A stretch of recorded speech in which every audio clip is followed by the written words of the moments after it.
ပါကျွန်တော်ဒီဗီဒီယိုမှာ algebra ဉာဏ်စက်ပုံစံတစ်ခုကိုရှင်းပြမယ်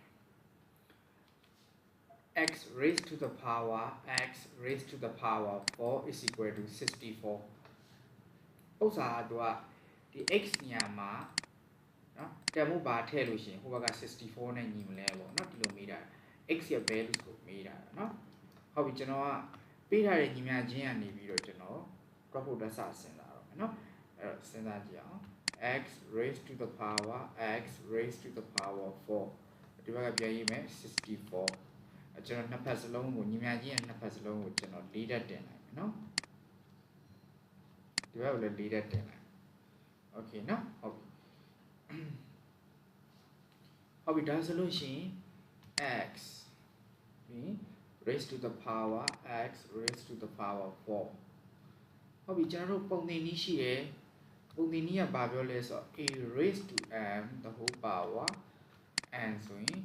a raised to m နဲ့ n နဲ့မြောက်တော့ m ဒီလိုမျိုးเนาะ power of a power rule ဆိုပြီးတော့ရှိတယ်အခြေခံမှာကျွန်တော်တို့သင်ရတဲ့ rule အဲ့ rule ကို apply လုပ်လိုက်အဲ့ဆိုရင်ကျွန်တော်တို့ဘယ်လိုရမလဲဆိုတော့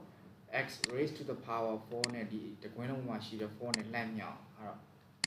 multiply by 4ပေါ့เนาะ is equal to ဘက်က64 raised to the power 4 okay ဟုတ်ပြီနားလည်မထင်နဲ့ကျွန်တော် color လေးချိန်လိုက်မြင်အောင်ပေါ့เนาะဟုတ်ပြီအဲ့တော့ဒီ power of a power rule လေးက a raised to n the whole power n ဆိုရင်လေဒီဟာပဲရမှာမြောက်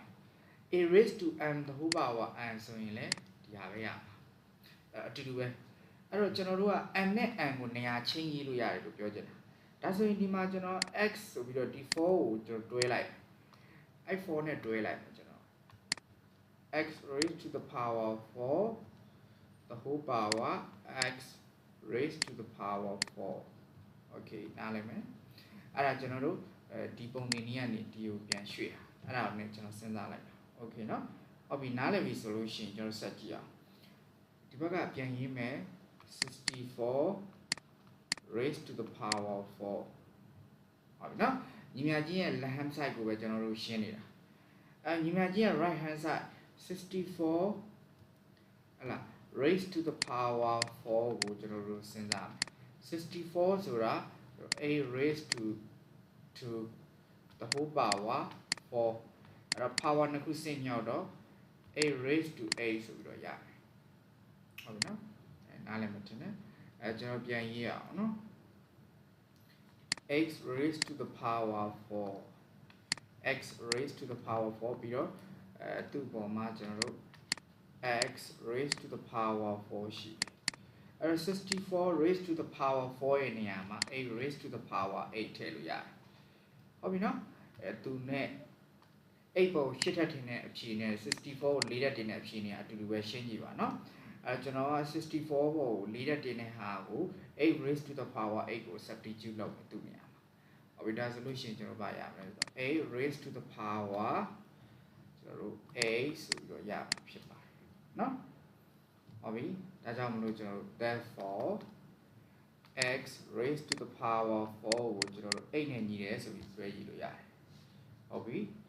ဒါဆိုလို့ရှိရင်ကျွန်တော်တို့နှစ်ဖက်စလုံးကိုကျွန်တော်တို့နော်for review မှာပါကျွန်တော်တို့အဲ့တော့စုံဆိုတော့ကျွန်တော်တို့ 2 real solution ထွက်မယ်เนาะ2 real solution ထွက်ဒါကြောင့် a therefore x is equal to plus or minus 4 root of a ဆိုပြီးတော့ရမှာဖြစ်ပါတယ်เนาะ plus or minus 4 root of a ဆိုပြီးတော့ကျွန်တော်ရမှာပါเนาะနားလည်မထင်နဲ့ဒါကကျွန်တော်တို့ဖြစ်နိုင်တဲ့ x ရဲ့တန်ဖိုးအဖြေ2မျိုးပါเนาะဒါကကျွန်တော်တို့ဒီ x raised to the power x raised to the power 4ကိုကျွန်တော်တို့ရှင်းလိုက်တဲ့အဖြေဖြစ်ပါတယ်နောက်ဆုံးမှာအဖြေက x is equal to plus or minus 4 root of a ဆိုပြီးတော့ကျွန်တော်ရမှာဖြစ်ပါတယ်เนาะโอเคနားလည်မထင်နဲ့အားလုံးကျေးဇူးတင်ပါ